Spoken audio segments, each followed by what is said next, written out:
I want to talk about the journey of the soul and the threat of authenticity. Okay?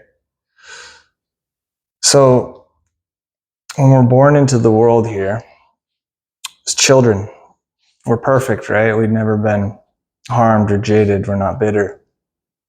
We came here from love, and we hopefully get treated that way. Hopefully we come to the world and there's people around us that love us and make us feel safe. So we have a blank slate.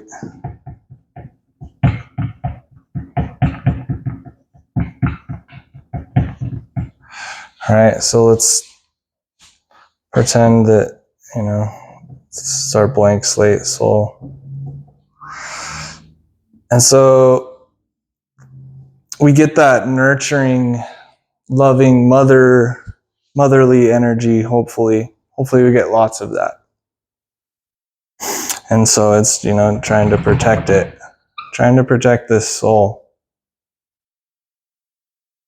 so it can feel safe. Mother's energy.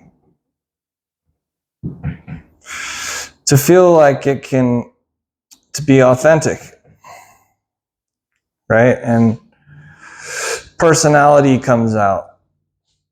Preferences, what kids like, what they don't like, and we know none of us are going to be able to get everything we want because our life and our world is not perfect. But we come in the world and we, and our families, they want to give us whatever they can. In most cases, And so that's how it starts. And through this nurturing, that motherly energy, we sort of learn to follow where it's safe, where we can, authentically be, where we can feel safe to express ourselves. So that's how we gain intuition.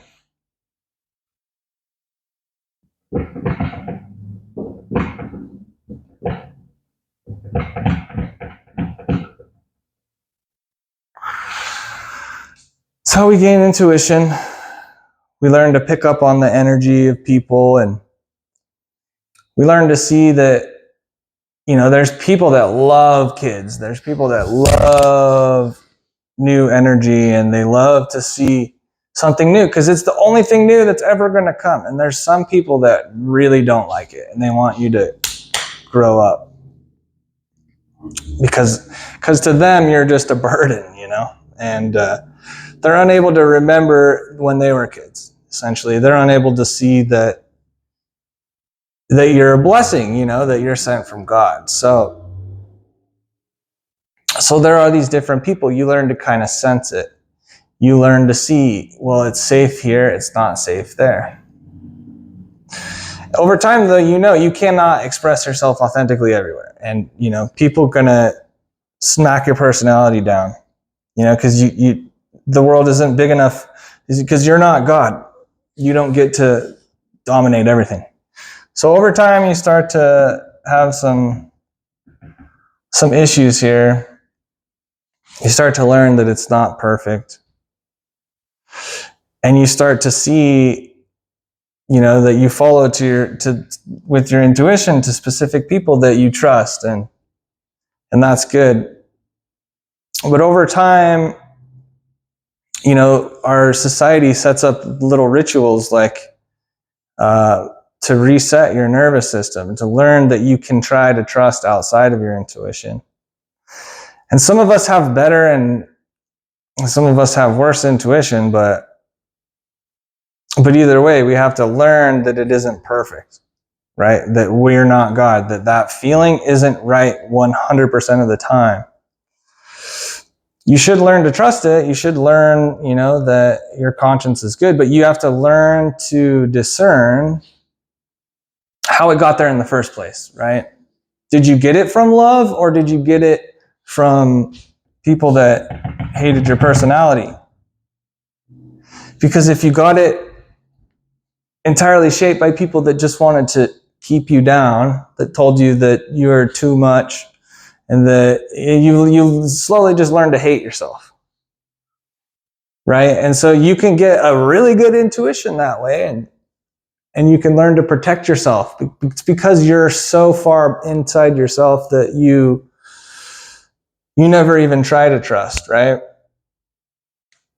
These are people that completely have been robbed of their personality, and they exist. But the thing is and they have really good intuition. That's because they see all flaws everywhere, except inside themselves. All of their negative qualities in life are outside. And so when they see somebody doing something wrong, then they cannot help but to judge. They can't see their own internal flaws. So their intuition's good, but it's not really. It's flawed because they think it's perfect, because that's the problem.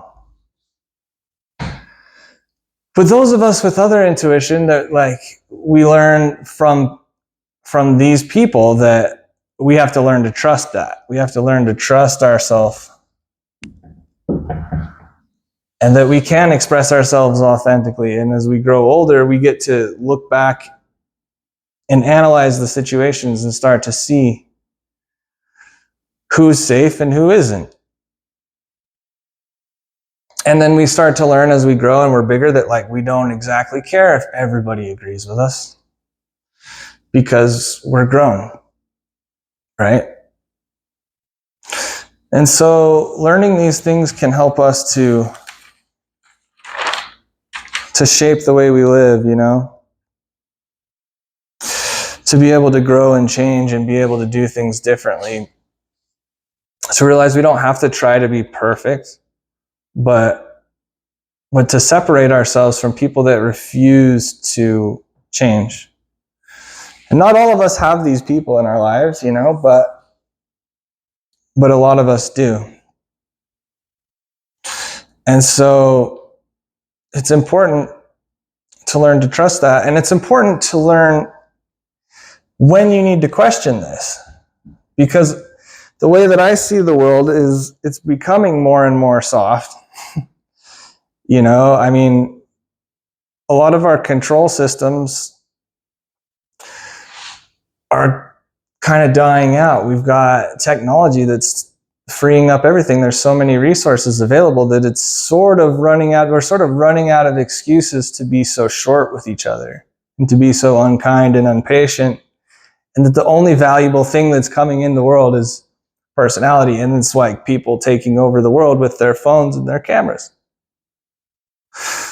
Because that's kind of what it's going to be. There's not going to be a lot of need for other stuff to do, right? Like, we're going to have robots doing it. So when we get there, and we've already gotten there, but when we get closer and closer to that time, there's going to be a big separation between the people that refuse to slow down and to realize that we don't have to be so scared all the time, and the people that want to embrace their personalities. The control versus authenticity, you know? So learning to see these things and to test yourself is going to be one of the most important things in the next 10 years. And so that's why I wanted to share this with you, you know? Don't ever try to impose change on somebody else. It's not going to help them, and it's not going to help you. Just step away and be yourself away from there and learn how. You can't remove these people. You can't remove the thorn from the world. It's going to exist. And there's a reason for it. But you don't have to be that. You don't have to take authority over other people and tell other people how they're supposed to live. You know, that doesn't have to be your identity. But yeah, anyway, so I hope that's useful information.